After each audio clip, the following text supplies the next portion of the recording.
Ishnabiaski na Jinjibai in Guelph and Mangin Dodin.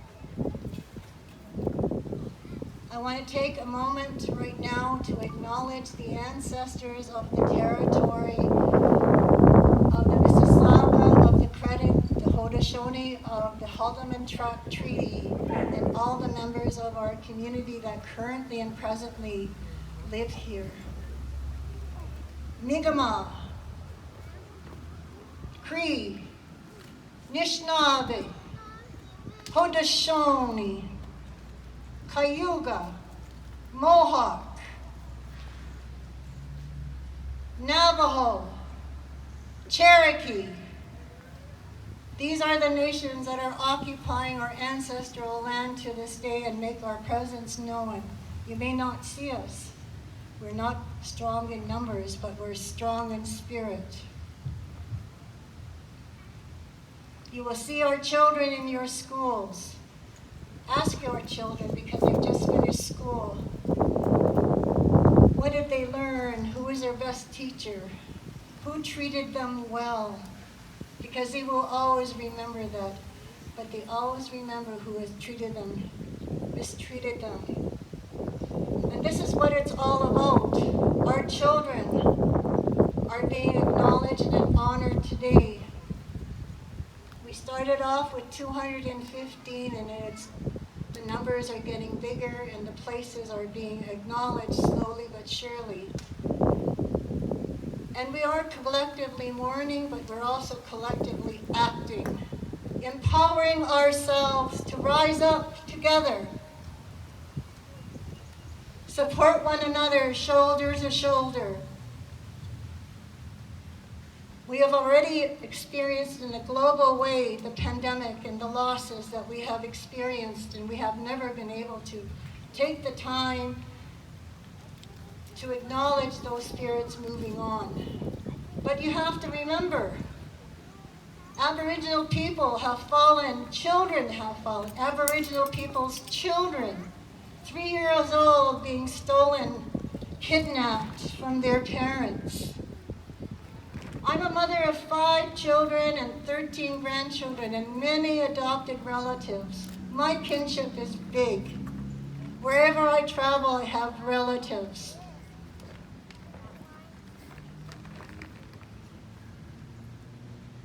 And I have the most beautiful, the most magical, the most incredible and amazing homeland that I love right through my very spirit.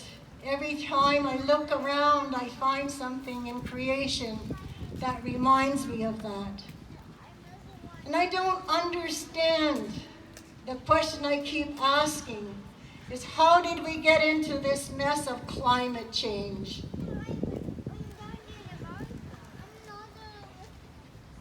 What are the attitudes and behaviors that we uphold and we feel entitled and privileged to exhibit each and every time that we live our lives?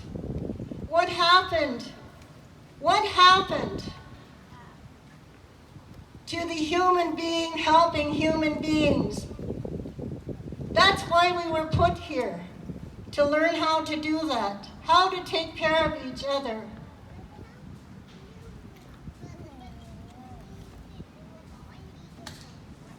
We are in the business of helping each other. Whether you're the Prime Minister, whether you're the grocery shop clerk, whether you're a child going to school. If you ask your child who just finished school if somebody hurt them, they will remember it in detail. So if you are listening to the survivors, they remember those things from long ago.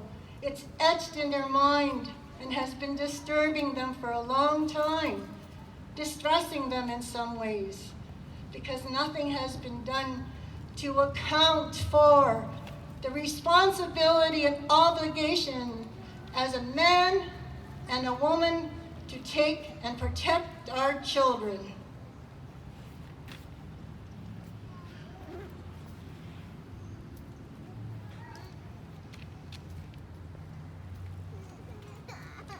I've spent my journey, my life journey, learning about who I am, and I'm always empowering our people.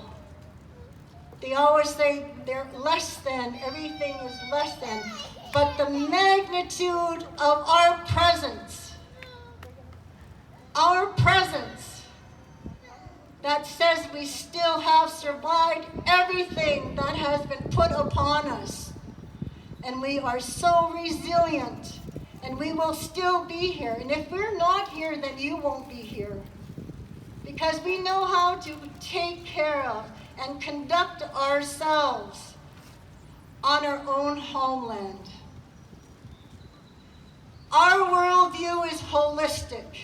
It includes creation. We are always expressing our gratitude each and every day for the gifts, for Jesus, the sun for shining on us, for waking up to another day, thanking for the very simple things that we sustain ourselves with, the food that we eat, it comes from the land. The earth, our Mother Earth, Cheesequay, she will continue to exist and thrive without our existence. We, as the people, we rely on her presence to share that with us. And we've been just taking and taking and taking more, taking more, taking more, and never ever stopping to think, what does she need? Ask any woman from the missing and murdered women, do they know the experiences that Cheesequay is experiencing? That they dig on her skin and tear at her heart, pollute the water. Do they understand that? They do very, very, very dearly. They've given their lives and they have been dismissed, erased. And I think the thing is, it's the same with our residential school survivors and the things that they've witnessed as children. Those experiences are true, and that's the truth that we experience. We need you to start acknowledging your part in all of this. Have you been compliant with your silence? Have you stepped up for one or two times when there was an issue on the environment? Have you reached in your pocket to give a donation? And I'm grateful for all those things. But things need to change, and you already feel that change is coming. We've been feeling it all along. The changes of all the things I've described. We've had to adapt to the taking. We have to adapt to industry and resource extraction that's taking the resources. How can it be in my homeland that my people can't have clean drinking water in 65 communities? Even right over here next door at Oshwegan or Six Nations, however you know it, not all the people have the same opportunity to turn on their taps. I know that. I've been visiting there for a long time since I've been here. And they're only an hour and some away.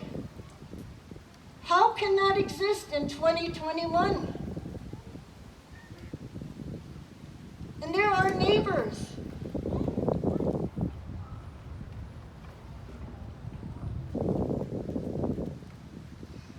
The other thing I want to say is that we have children here, and I don't want to be creating a heaviness.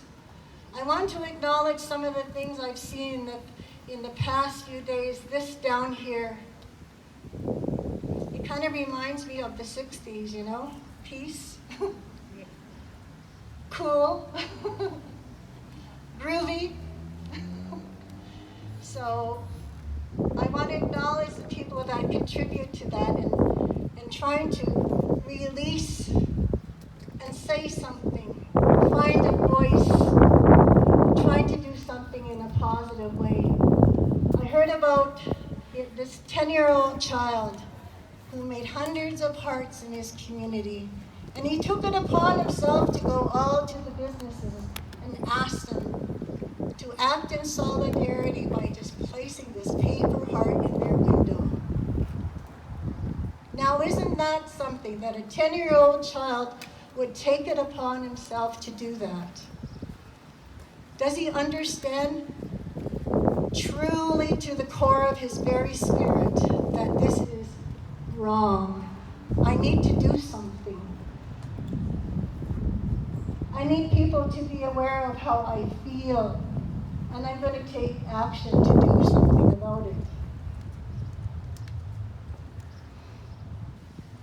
I heard about another school child in Guelph who went around her neighborhood and put out 215 hearts and just kept chalk drawing until there were 215. I don't know these children, but she knew. She needed to do something too. And she was coming from a place of love, caring, sharing that voice.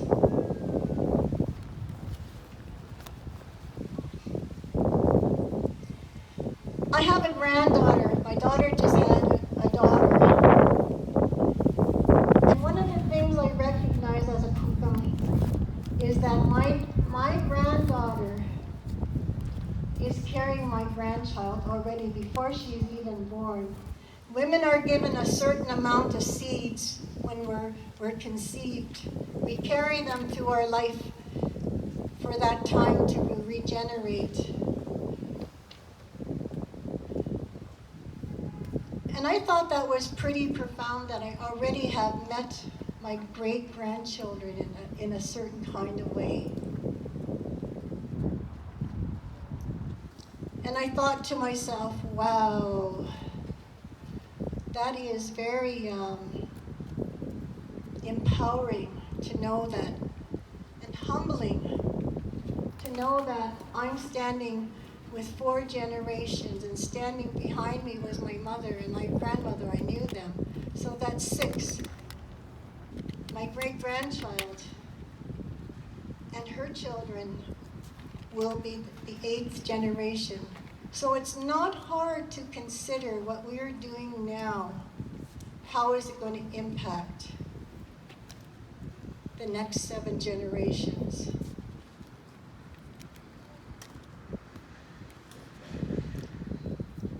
Now I want to acknowledge something here today, that this gathering was pulled off on the faith and belief that we could perform miracles. We have no budget, but we have a lot of love and caring. And we went up and down, but that's part of the process because we live in an environment that's not supportive.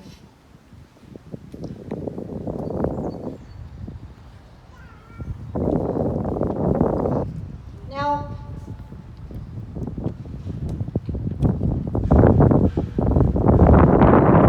this gathering was put together by our young people in the community, and some of the speakers are from a younger generation than I myself.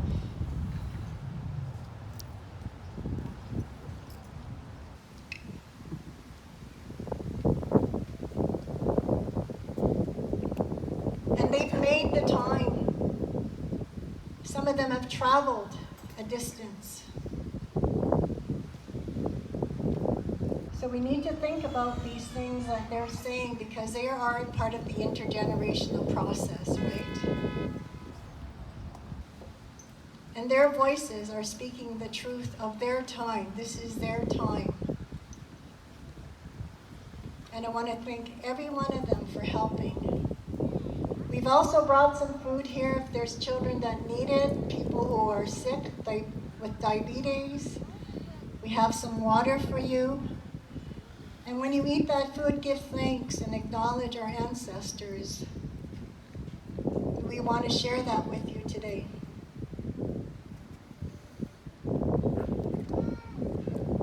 I have some relatives here, John and Katrina, and they want to come and sing a song. They know the Honor Eagle song. And if anybody here knows that song, they're welcome to join them, to sing and stand by them.